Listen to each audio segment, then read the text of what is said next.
धरना जो उन्होंने जाके डी चौक के ऊपर कंट्रोल किया था वो खत्म हो गया। रात गए वो हुआ जिसकी कोई तवक्को नहीं कर रहा था। यानी ये किसी के दिमाग में नहीं था कि सीधी गोलियां निहत्ते शहरियों के ऊपर चलाई जा सकती हैं। इसके बारे में सबको यकीन था कि ऐसा नहीं होगा। यानी ये तो सबको पता था कि आंसू गैस की शेलिंग होगी, गिरफ्तारियां हो सकती हैं, टॉर्चर हो सकता है, लाठी चार्ज हो सकता है, वाटर कैनन का इस्तेमाल किया जा सकता है, मिर्चों वाला पानी फेंका जा सकता है। ये सारी चीज़ों का सबको आइडिया था, लेकिन ये किसी को नहीं पता था कि रियल बुलेट्स, जो हकीकी गोलियां हैं, असल गोलियां, वो चल जाएंगी और वो गोलियां चलाकर लोगों को मारा जाएगा। इसके बारे में किसी को आइडिया नहीं था। और देखें, एक चीज़ आप सबको जहन में रखनी है। बहुत सारे लोग जो है ना बड़ी अजीब अजीब बातें कर रहे हैं कि जनाब खड़े नहीं हुए, वहां रुके नहीं। तो मैं ये कहता हूं कि दुनिया की बेहतरीन जो ट्रेंड आर्मी है ना, मिलिट्री, उसको लेकर आए और ऐसे एक बीच में जगह है उसके ऊपर खड़ा करें और खड़ा करने के बाद ऊपर से उनके ऊपर यही सारा असला इस्तेमाल करें। रियल बुलेट्स भी चलाएं, असली गोलियां चलाएं, रबड़ की गोलियां चलाएं, इतनी बदतरीन आंसू गैस की शेलिंग करें, कोई दुनिया की फौज भी वहां पे नहीं रुक पाएगी। एसएसजी के कमांडोज भी वहां पे नहीं रुक पाएंगे। बेहतरीन दुनिया के अमेरिकन कमांडोज, मरीन्स जो है वो भी वहां पे नहीं रुक पाएंगे, क्योंकि ह्यूमनली पॉसिबल नहीं है। वहां आप सांस नहीं ले पा रहे थे।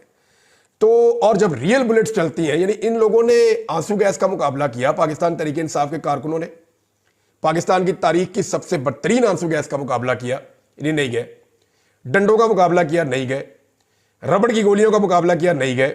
गोलियां भी मारी गई बार बार, फिर भी नहीं गए।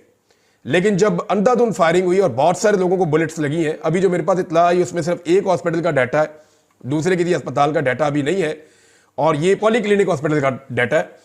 और इसके मुताबिक 28 लोग जो हैं उनको बुलेट इंजरी आई है।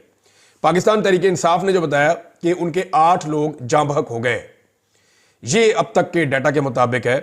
जबकि पाकिस्तान तहरीक इंसाफ के कुछ लोग कंटिन्यूसली ये कह रहे हैं कि जब लाइटें बंद की गई 9 बजे के बाद, ऑपरेशन शुरू किया गया डी चौक पे, तो कुछ दिखाई नहीं दे रहा था। चारों तरफ से शेल्स चल रहे थे और चारों तरफ से गोलियां भी चल रही थी और फिर आग लगाई जा रही थी और बहुत तेजी से लोगों को गोलियां लगी हैं। तहरीक इंसाफ के बहुत सारे कारकुन लापता हैं, जिनके बारे में कहा जा रहा है कि शायद वो जाँ बहक हो गए हैं, वो इस दुनिया में मौजूद नहीं है, या वो इस वाकये की नजर हो गए हैं। इसको एक सानिया कहा जा सकता है। पहले वजीर दाखिला ने इसके बारे में वार्निंग दी। वजीर दाखिला ने पहले कहा कि गोली चला देंगे और 5 मिनट में सब कुछ खत्म हो जाएगा। फिर वजीर इत्तलाआत ने भी गोली चलाने की धमकी दी। फिर ताकत के इस्तेमाल की धमकी जो है वो वजीर दिफा ने भी दी। 3 वफाकी वज़रा ने डायरेक्टली धमकियां दी और उसके बाद हमने देखा कि वहां पे गोली चली और जो लोग अस्पतालों में पहुंचे वो रियल बुलेट्स के साथ थे। हुकूमत ने ये नैरेटिव कई दिनों तक बनाया कि मुसल्लह लोग वहां पे मौजूद थे, लेकिन किसी एक भी पुलिस वाले या किसी एक भी पैरामिलिट्री फोर्स के बंदे को गोली लगने का वाकया रिपोर्ट नहीं हुआ। दूसरी जानिब से एक भी फायर रिपोर्ट नहीं हुआ।